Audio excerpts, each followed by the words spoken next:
Title: My cheating wife cut the apple pie and calmly said, "On Friday, I have a date. I want to try being with another man." I froze for a moment, then smirked. "Good luck." She looked surprised. "What do you mean, good luck?" I replied, "You've just ended our marriage." Start: She cut the apple pie like it was any other evening. Steam rose from the golden crust, the smell of cinnamon and butter floating through the quiet kitchen. I was halfway through my coffee when she said it. "On Friday, I have a date. I want to try being with another man." She didn't even look up when she said it. Her tone was calm, surgical. For a moment I froze, my hand mid-air, mug hovering. I stared at her, waiting for the punchline that never came. Then something inside me, the part that once would have begged, argued, shattered, went still. I smiled. "Good luck," I said. She looked up, surprised. "What do you mean, good luck?" I leaned back in my chair, the corner of my mouth lifting. "You've just ended our marriage. Tonight, you're out of my bedroom. Tomorrow, I'm filing for divorce. You wanted new experiences? Go and get them." Her knife clattered against the plate. For the first time in years, I felt calm. We'd been married 9 years.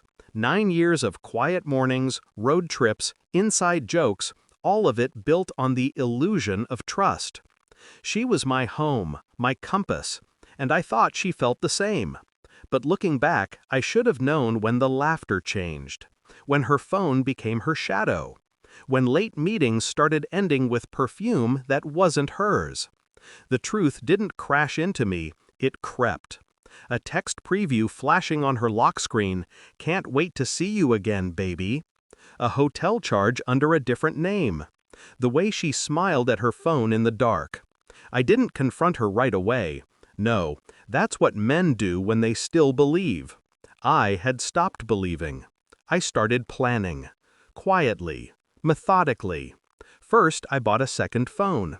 Installed a hidden camera in her car, a dash cam with motion detection. She never noticed. She never looked at the little things anymore. Then I hired someone, a friend from college, now a private investigator. He followed her for 2 weeks, gave me pictures, videos, timestamps, hotels, restaurants. His name, Mark, her coworker. I watched the footage alone at night. Her laughter, his hand on her back, the way she looked at him like I used to look at her. I didn't rage, I didn't cry. I memorized every detail. I waited for the right moment. While she was busy falling in love with her fantasy, I was erasing her from my reality. I closed our joint accounts, transferred my savings to a separate one, changed my will, moved the house title into my name. She had signed the last document without reading it, thinking it was a refinancing form. I met with a lawyer, calm, friendly, precise. We drew up divorce papers with attached evidence, infidelity, documented. I wouldn't just leave her, I'd take the ground from under her feet, legally and cleanly. All I had to do was wait for her to dig her own grave. Then came the apple pie night. Her confession wasn't bravery, it was arrogance. She thought she could announce betrayal like a career change. That I'd crumble, beg her to stay, maybe even suggest an open marriage. She didn't understand. By the time she spoke those words, she was already a ghost in my house. That night, she slept in the guest room. I heard her crying around 2 a.m. Maybe guilt, maybe confusion, but I didn't check. The man who once would have comforted her had died quietly months ago. Friday came, her date night. She dressed carefully, red dress, the one I'd bought her for our anniversary. She paused at the mirror, touched her lipstick, glanced at me like she was daring me to stop her. I didn't. I just said, "You forgot your phone charger." She blinked, muttered thanks, and left. An hour later, my investigator sent me photos, her and Mark entering the same hotel they'd used before. Only this time, I had arranged something special. A small envelope had been delivered to Mark's wife earlier that afternoon, Anonymous, untraceable, filled with photos, receipts, and time-stamped proof. By midnight, Mark's world would be collapsing too. Saturday morning, she returned home, pale, tired, eyes red. She found me sitting at the table with the divorce papers neatly stacked beside my coffee. "What's this?" she whispered. "Closure," I said. She picked them up, scanned the first page, and her face drained. The attached photos, her and Mark, the hotel timestamp, froze her breath. Her lips trembled. You knew? For months? Then why didn't you?" "Because you wanted to try being with another man. I just gave you space to fail at it." She sat down, shaking. "You could have talked to me." I laughed softly. "Talk? You stopped listening long before you started cheating." She started crying then, real tears this time.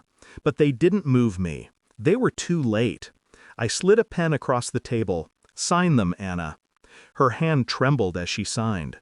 When she was done, I stood up, folded the papers, and said, "You wanted freedom. Now you have it." By Monday, the documents were filed. My lawyer was impressed, said it was one of the cleanest, most strategic cases he'd seen.